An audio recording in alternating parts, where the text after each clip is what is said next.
Now, England's football team is clear it will continue to take the knee during the national anthem in support of the Black Lives Matter movement.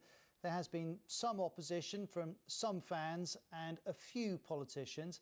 Here you can see some of the players taking the knee during the friendly match with Romania, and this is them before the friendly match with Austria on Wednesday. Both times they were booed by a small part of the crowd, and the team's manager was unequivocal in his response.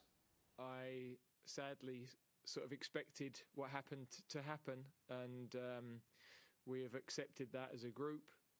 It's not going to stop what we're doing and what we believe, and it's certainly not going to stop my support for our players and our staff. So that's it. We're going to have to live with that.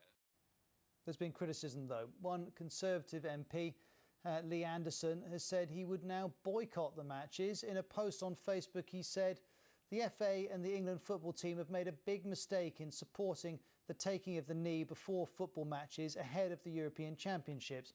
He goes on to say, for the first time in my life, I will not be watching my beloved England team whilst they are supporting a political movement whose core principles aim to undermine our very way of life.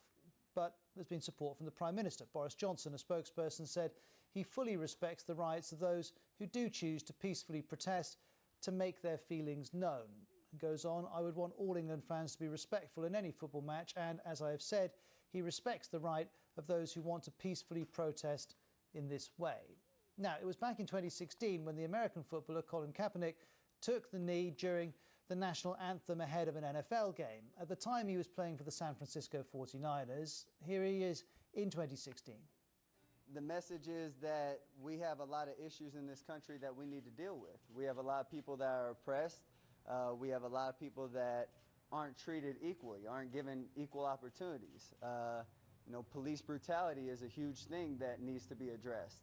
It was hugely controversial. Kaepernick left the 49ers, and in 2018 the NFL announced players who didn't stand for the national anthem would be fined. But then in June 2020, the NFL changed its mind, tweeting, "We, the NFL, condemn racism and the systematic oppression of black people. We, the NFL, admit we were wrong for not listening to NFL players earlier and encourage all to speak out and peacefully protest. We, the NFL, believe Black Lives Matter." So a major change, of course. And for context, that tweet was a month after the murder of George Floyd by a white police officer. The Black Lives Matter movement and protests gathered pace around the world in the months that followed George Floyd's death. In that same month, players in the Premier League in England started to kneel in solidarity. Well, let's speak to Joanne Hill, who's a sports sociologist and is live with us here on Outside Source. Joanne, I wonder how you assess what's happened, both the booing and then also the clarity of the response from the England manager.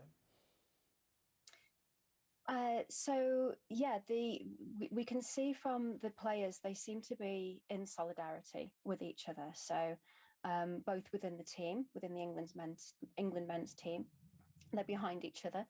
And the FA seem also to be consistently in support of players kneeling if they wish. That seems quite important going into a big competition like the Euros. Management are recognising that their players experience racism and want to make this gesture as players. It's important to have that solidarity. Although as an institution, the FA have ways in which they can respond to social protest with action. And I think it's important to note that a majority of the responses to players taking a knee have been positive.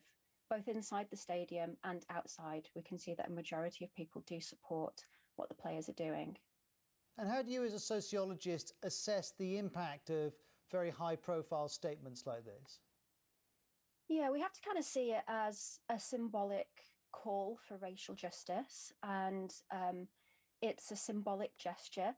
Whether it is then going to lead to systematic change and action within institutions remains to be seen. They are intertwined, these personal gestures and broader social movements. We don't see social change a lot of the time without this sort of these consistent words and gestures first of all. So it's a symbolic call for racial justice, and racism and anti-racism are political. So taking a knee and the broader Black Lives Matter as mass movements, they have multiple meanings behind them, some of which are related to the organisation of Black Lives Matter, and some of which are, when you have this mass movement of people, there's room for multiple perspectives. And so it is political, because the personal is political. Sport is not just an entertainment form. We can see many political gestures within sport. Because politics intertwines with all aspects of our lives, we don't leave those things behind when we enter a sporting arena or any other form of entertainment and those sorts of things. So athletes have this great platform to use to bring to light the issues which they themselves experience, as well as the ones that they see being experienced by the broader public. Thank you very much, is where we'll have to leave it. We're right at the end of the programme. That's Joanne Hill ending this edition of Outside Source.